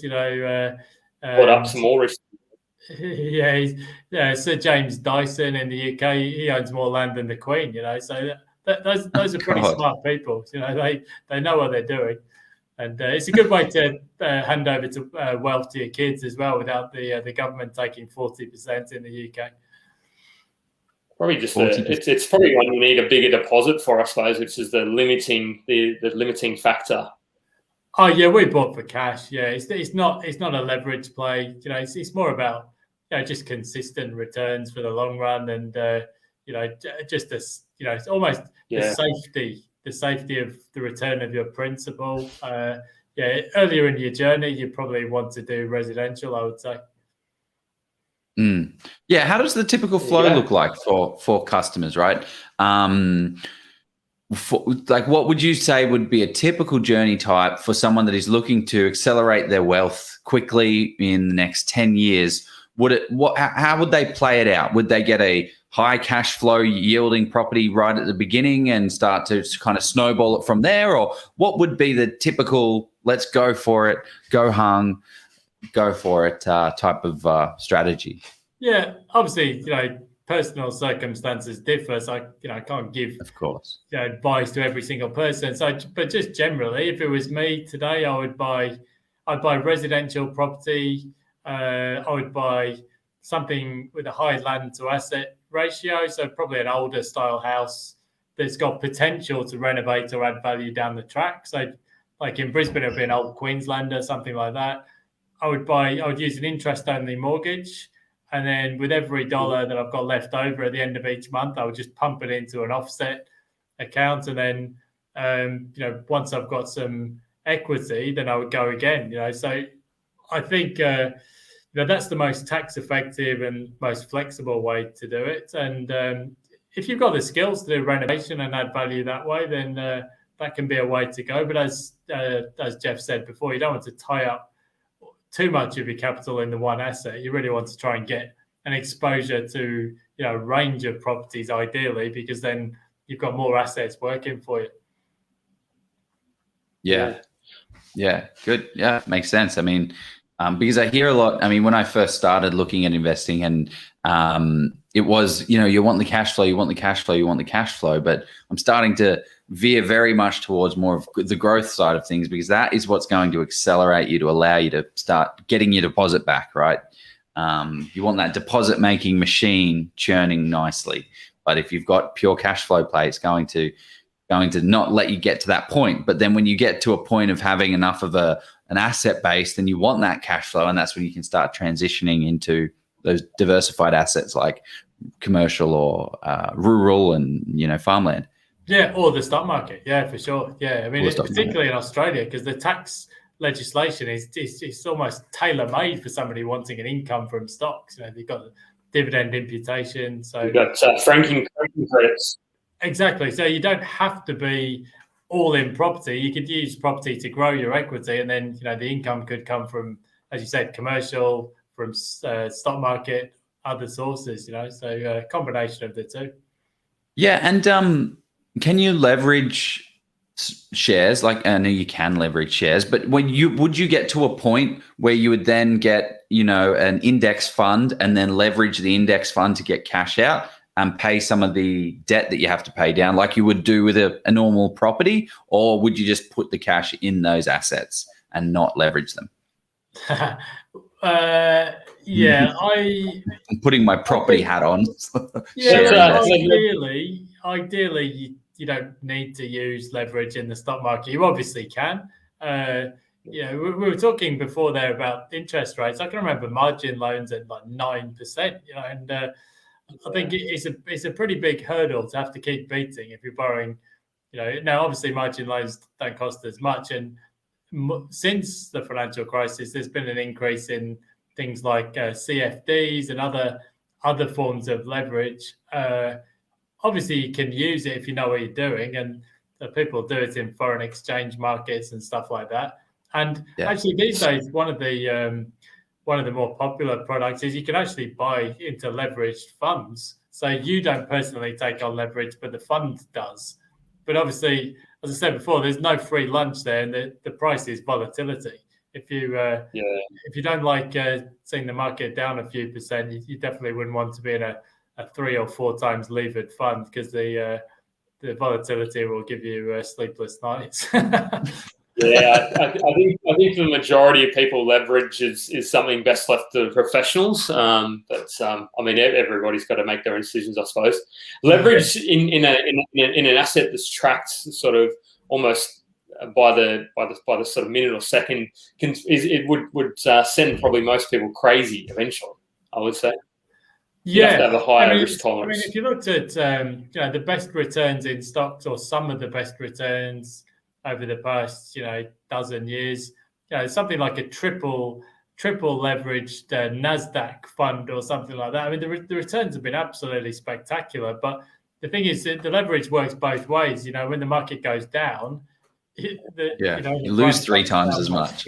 Yeah, that's right. So, and that's why most people haven't got the tolerance to do it for the long run. I think if you're not sure, don't use leverage. Is probably the best advice. Yeah, if you don't know what you're doing, which you probably don't do it. Exactly. Yeah. I think that's what Buffett said. He said if you're smart, you don't need leverage, and if you're not smart, you definitely shouldn't use it. Yeah, that's a great quote. At least in that particular market. We're coming up on the hour and a half. Joe, did you have many? Because I'm just mindful you've. Yeah. I'm actually interested in your business, because you've been in the buyer space for almost 10 years or over 10 years, a long time. And you've now created another business called BuyersBuyers, which is a buyer's agency. And you do go out there and buy, properties for clients, but you've also created a buyer's agents marketplace. Can you give us a bit of a understanding on why, Give us a bit of a rundown of how that works and the value to the client.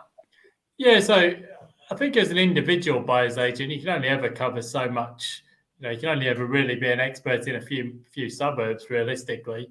So, I mean, the basic model, if you think back to the early 1990s, only about 5% of mortgages went through a mortgage broker. Then the aggregators came along, and with the internet, so you had Aussie Home Loans, Mortgage Choice, AFG. Now, these days, about 65% of loans or something that would go through a mortgage broker. So the vision is the same, really, is to build a marketplace where people come to us. We help them with a mortgage pre-approval. We help them decide, where and what to buy. We've got a strategy piece. And then when people are ready to buy it and they're pre-approved, then we can find them the best buyer's agent for the market they want to buy in. So it's an end-to-end service, but we're more of a network of buyer's agents, and we have a panel that's based in every state and every territory. But we do help people up front with the strategy side of things as well. So that's the basic idea. At the moment, only about 3% of transactions in Australia go through a buyer's agent, which is not much, certainly compared to the US. We would like to grow that to 5-10% and higher over the coming years. So that's the vision. And because we also have a couple of different products. So we've got the strategy product, which is called WePlan. We've got the end-to-end buyer's agency service, which is WeFind. But we occasionally get people, particularly first-time buyers, who've already found the property they want to buy, and they just want somebody to either bid at auction or just help them buy it, in which case we can find a local agent to step them through the process. So that's the vision. It's building a national network, and we just want to grow the awareness, because you guys would know a buyer's agent can add a lot of value to people, and we think ideally more than 3% of transactions would go through a buyer's agent. We'd like to see that. 100% would be nice, but anywhere more than 3 would be good. Yeah. 3 just seems crazy. I guess it's kind of because we're in this, property echo chamber where everyone's using buyer's agent because they know that they can get a better return. But really out there in the real world, it is growing, and it has vastly shifted. I think in this last boom is going to generate a lot more. The more, I think it's because a lot of investors use buyer's agents. And so for things like this group, you obviously hear a lot more about buyer's agents because we're all investors, right? But your average mum and dad home buyer doesn't even probably know what a buyer's agent is. And they look at the cost and think, I can just do it myself. So, and I think there's a big market out there. There's 550,000 transactions in a normal year. And at the moment, only this much is going through a buyer's agent. It would be much better if people understood the value that a buyer's agent can offer, because if they're doing their job well, it should be a cost neutral service to the consumer. Yeah. And if they're doing it, great, and then it's a cost benefit. Exactly. So what are some of the ways? So out there are a lot of buyer's agents out there. How do you determine as an investor what a good buyer's agent is? or how do you find one? Obviously, going through your platform, you've got them all pre-vetted. But like, what are some of the things you can look out for? Yeah, usually experience is the main one. And I don't mean that disparagingly, because we all started somewhere. That's the reality. I was a property investor, then I became a buyer's agent, but it still takes a bit of time to learn the process. And there's certain things you only see infrequently, so it takes a bit of time as a buyer's agent to get that familiarity and level of experience. So that's probably the main one. I mean, you would look for things like qualifications, obviously licensing and professional indemnity, years of experience, and try and get some testimonials if you can. Speak to some people who've used their services. A good buyer's agent, their clients will be their biggest advocate. As you said, there's a lot more to pick from these days, but usually people who've had a bit of experience are probably the way to go. Yeah, I'm very skeptical about testimonials. I mean, I'm not saying, but I usually sort of say I do my best to because they're going to give you your best client, get their best clients' best results. I usually then say, could you tell me about what actually went wrong? Because if nothing went wrong, then I don't know. Yeah, I'm a bit of a skeptic these days, but I do agree with testimonials and even sort of speaking to the people where possible. I think that's a great way of vetting people, but also say track record and experience as well and qualifications is a great way. Some great tips there. Yeah, you want to make sure you get somebody who's working in your best interest. Fee for service, and they're not trying to sell you something.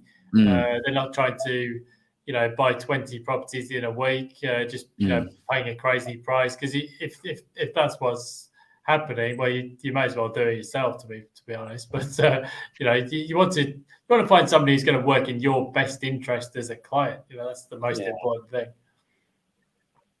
Yeah. Should we jump into Q&A, Joe? I'm just mindful there's probably the questions have been pumping through. We've covered a wide variety of topics, so I don't know where we start, Jeff. You're the question master, so we'll see how we go. So somebody, I'll kind of go from bottom to top, and we should go from top to bottom. So throw some comments, questions, and any kind of or any criticisms. We don't have to go through. Yeah, we don't have to go through all of them, and there are some not so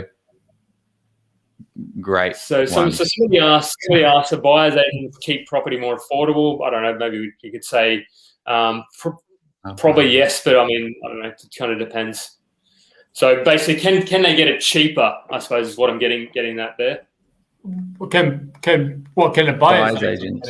Yes, I think in the current market it's tough. I think if you can buy stuff, you would struggle sometimes to get off-market properties. But if you can get pre-market properties, that's a real benefit. I think. And what's a pre-market opportunity?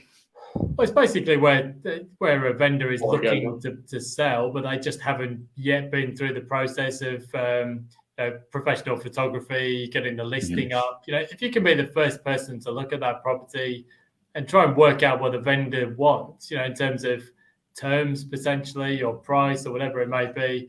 If you can avoid getting into a bidding war with other people, obviously that's got to be a big advantage. And yes, buyers agents. And this is different in every state because every state has its own legislation, but they can often negotiate, particularly if you're making conditional offers. You can negotiate on the building and pest, and I guess in the end, a buyer's agent does this stuff day in, day out, so they're doing their job well. They'll save you money against what you could do by yourself. Yeah. Yep. Cool. I think we've and I know you may not. This is one that we may need to divert to next. But we'll actually get somebody on who's a finance person in a couple of weeks. But what are your thoughts, Pete, on the best finance? And this is, of course, generally speaking. I think it's going to depend. Best structure. I don't know. This is one of those questions where I'm like, don't put them all up because we can't answer. What do we? Go on. Answer that, Pete. Give us some specific legal advice. Yeah, it depends what you mean by structure. I mean, in property, there's a few different ways to do it. You can set up a company and invest in a company. You can set up a trust or a family trust. or you can invest in your own name. The quickest way is to do it in your own name. It's the short answer. But obviously, a trust can have some other benefits, most notably asset protection. So obviously, without knowing a personal situation, can't give the advice. But the quickest way is actually to invest in your own name for most people. Or your partner's name, because then, depending on... That is true. Yeah. Generally, Generally speaking. Speak to your solicitor, go and speak to or have a solid team around you to answer that question. That's the quickest way to do it. Have a good team. So people are asking the name of your book. I mean, I think the one that we're talking about there is Low Rates, High Returns. If you just go to petewargent.com, there's a list of all my books on there. And I think you can probably even buy them by the publisher's website there as well. People have asked about farming as well. Olivia's asked. We went deep on farming. I'm just looking through all the questions here. Here we go. Here's a good one. I'm interested in this one. I think we've sort of did. Yeah. What are your thoughts on this one? Are we in the current property cycle? Oh, that's a great question. Mid-cycle. Anyone ever follow the 18-year cycle principle? A lot about it. Yeah. Will Anderson. Yeah. I mean, he thinks 2026 is a peak. That sounds about right to me. I mean, it's obviously not specific. And the thing is, in Australia, you have different markets. So Sydney and Melbourne are services economies, and Perth is a commodities or resources-based economy. So it's not an exact science, but I would say, I think you'll probably see a cycle peak in 4 or 5 years, just based on what the Reserve Bank said. They'll start hiking rates around 2025 potentially. Interesting. Yeah, I'm very interested about Phil and the work that he's doing. I haven't gotten a hold of his book. It's really hard to get a hold of. You can buy it. You can buy it, Joe. But we'll have to put it out of the. I reckon if Pete, can you, because you're in the UK, obviously, can you introduce us to Phil? I don't know him, but yeah. I'll know some people who know some people, Joe. Trust me. Yeah. I'll be able to get him on something. A guy who can get things done. Yeah. Jeff's the guy you want in prison. Oh, jeez. Okay. I don't want to go to prison. Okay. So the interesting thing, because I saw last month, and I don't know how much you know about the cyclical market, but Darwin, because that sort of, I saw that was last year, that saw about 20 to 25% growth. And that was kind of the first one. And that's a highly cyclical market, I feel, as well. But what do we do you have any gauge to where that's, because that's come off the boil quite a bit the last couple of months? I actually lived in Darwin for a while. I wouldn't invest there though. It's a very, very different market. It's a small city, so small shifts in population have massive impacts on the property market. So basically, what happened is the market has been falling since about 2012. It was absolutely mad when I was up there during the mining boom. Everyone was just talking about property the whole time. Even in Darwin, where there's nothing else to do except for go to the pub or Mindle Beach. So, but then the prices fell for years and years. But during the pandemic, a lot of people took the opportunity to get away and go to the top end, thinking, I guess, space, freedom, and that has actually kickstarted the market. And the rental market is very tight, but the economy just doesn't have anything there. There's 50% is government jobs, and the other 50% is mining. There's nothing else. So, it's a risk. I wouldn't know what will happen next. But if those people who moved up during the pandemic go home, then I guess it will reverse. Is my best guess. Yeah, well, I mean that's like an indicator, right? If the rental market becomes very tight, everyone starts flocking there. It then makes it look like those people are testing that area to rent there to then buy there eventually. So you want to jump in at that point. But what you're saying is people are just going to rent there and they're going to check it out, hang out, and then they're going to go. And that's a false positive read that you're looking at right there because of all these people that have flocked there. Well, this was my experience in Darwin. I was up there in the winter. I was like, this is the best place in the world. It's 33 degrees every beautiful day. You don't need to check the weather forecast. It's just superb, dry heat. Go to the beach. Then you're getting around towards the summertime. You're like, like, gee whiz, like this is it's pretty hot. And then you have a few earthquakes, and I think the thing in Darwin is there's not really much. It's got the most amazing national parks in the world in the territory, but Darwin itself, once you've been to the beach at Mindle and the Darwin show and the markets and so on, crocodiles. There's not much really to take you there. It's an acquired taste. It's a great city, but I don't know. It's not from an investment point of view. It's very cyclical. So it's got to be a bit careful, I suppose. What about where do you think Tasmania is at this whole cycle? Well, I mean, I don't think it's out of the question. You could see prices having doubled in a 3-year period there by the time this, because I think the interesting thing down in Tasmania is when all of the unit construction was going on in Sydney and Melbourne and Brisbane, developers just didn't, they never really got away from the mainland. And look at unit approvals in Hobart. I mean, it's pretty much zero. So the suppliers never responded to the growth in population down there.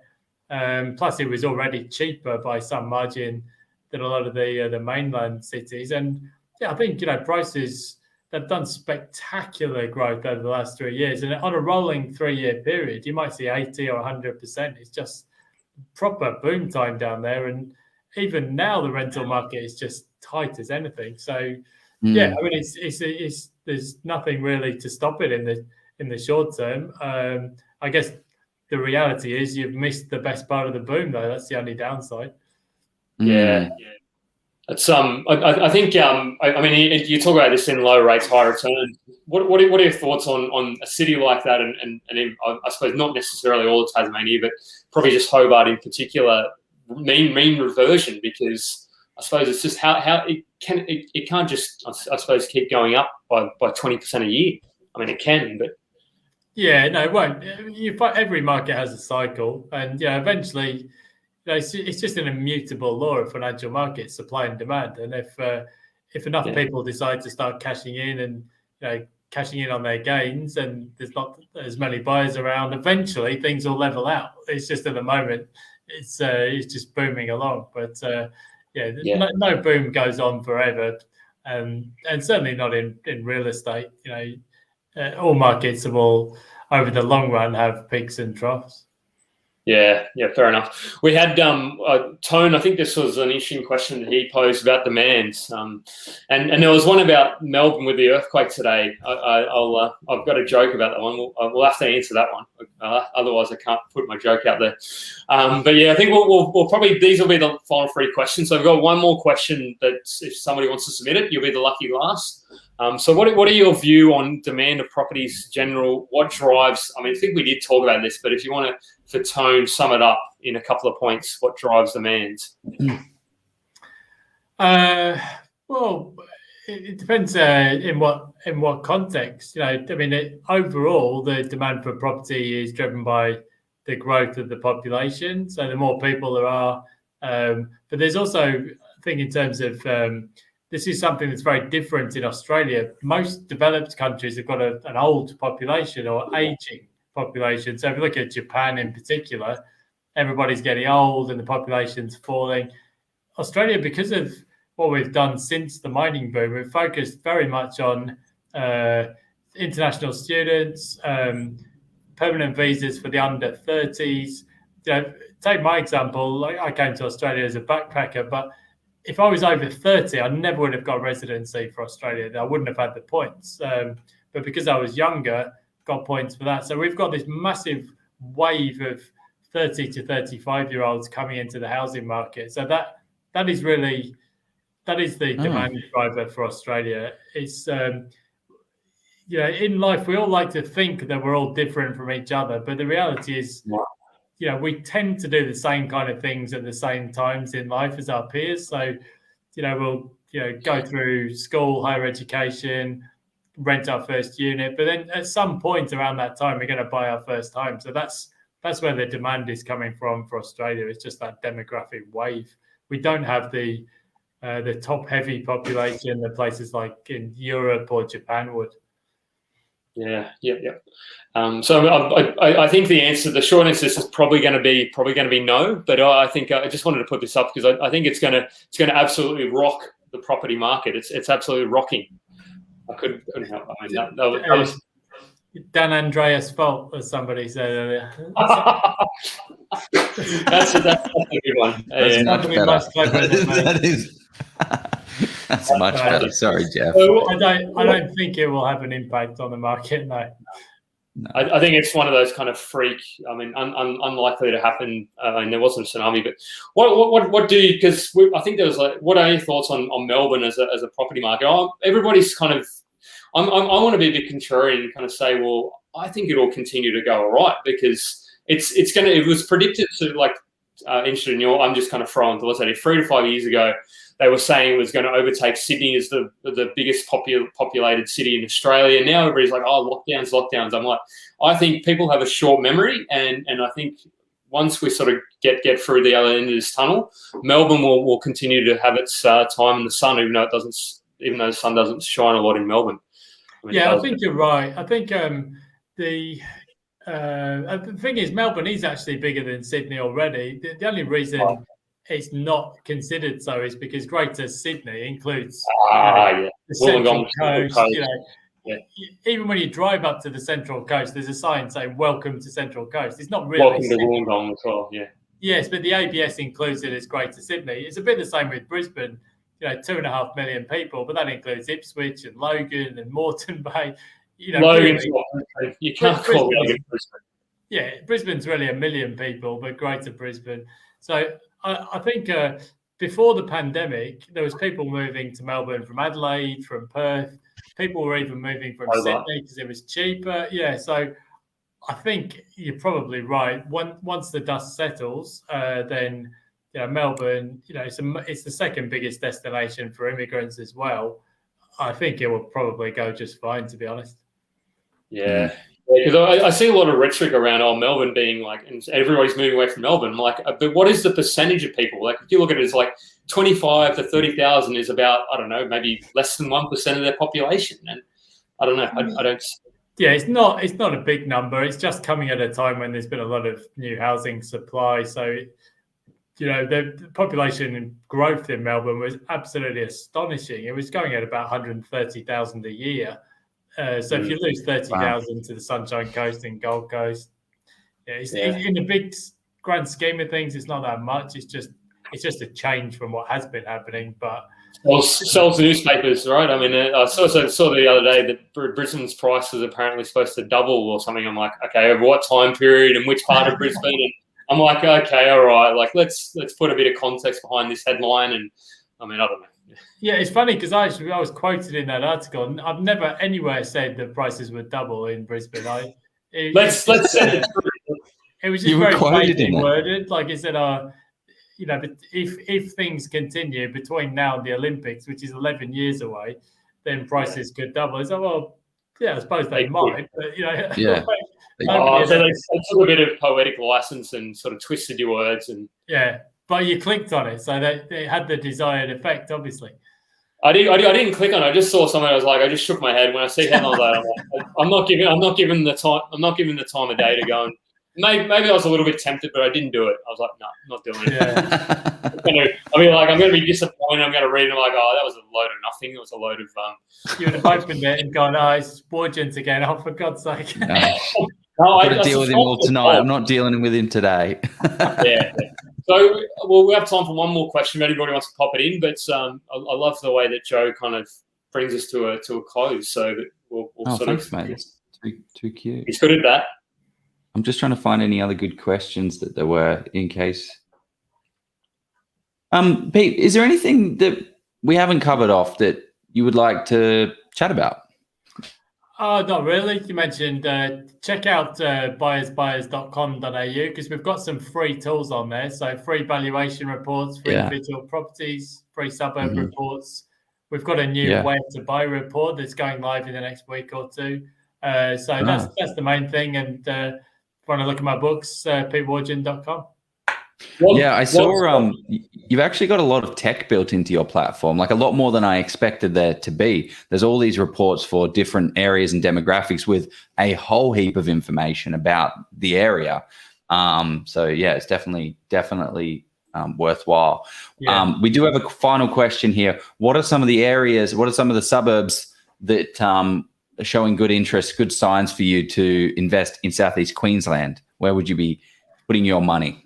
I would say at the moment, the north side suburbs of Brisbane, most likely. There are other parts of Brisbane that we like, but I would say the challenge at the moment is there's no stock. Everything's selling quickly.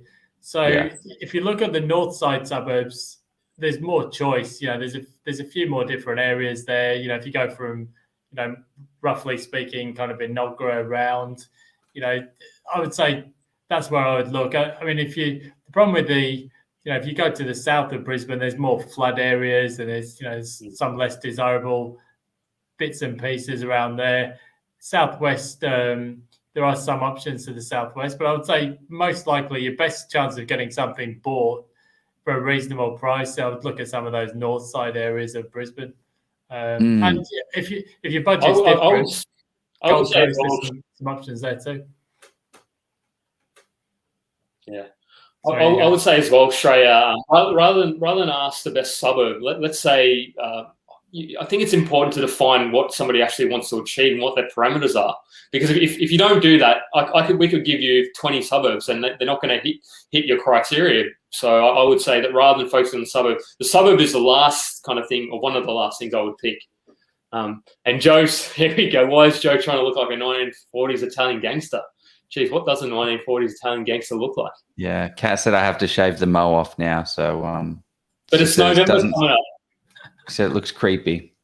So that's for lazy. That's what you want. That's what you want. Thanks. Thanks, Pleasy. Thanks, mate. Yeah. Just everyone. Who else? I think one side I'd like to plug for Pete is your blog spot, Pete, because that's where you do you actually write those every day, or do you kind of load them up? Like do you usually write whatever comes into my head most mornings. Yeah, it saves me having to annoy my wife by complaining about everything in the world. So yeah, Pete Wargent blog spot. There's just usually one or two posts a day there, and it's a variety of subjects, not just property. It's really good because it just gives you a snippet. If you don't want to read the news, you actually kind of dissect and give a bit of your commentary on it. So I've been subscribed to that for probably at least sort of 8 to 9 years, and you give so much kind of content and value on it. So yeah, that's where I'd go and check, or one of the places I'd go and check you out. Great, thank you for that. Awesome. Okay, Pete, yeah, thank you very much for taking the time to run through all of this. We covered a whole heap of stuff. We've covered economics, we've covered off strategy, we've covered off planning, we've covered where to buy. It's been sensational. So go check out BuyersBuyers. There's a lot of tools on there. BuyersBuyers.com.au, yeah?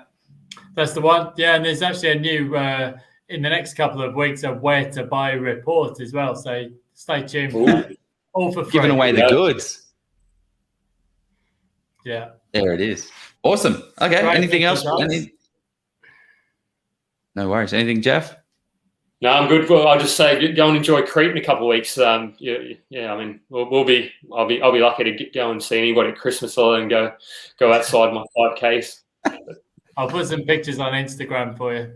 Exactly. Help us out. Make us feel better. As well. Property launch. Yeah. We've got about 600 or 700 people following us now. We're loving it. Oh yeah, jump on Instagram for the thousands of listeners that are on right now.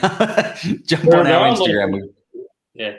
Fantastic. Okay, great. Okay, see you later, guys. Let's go buy a property. We'll see you then.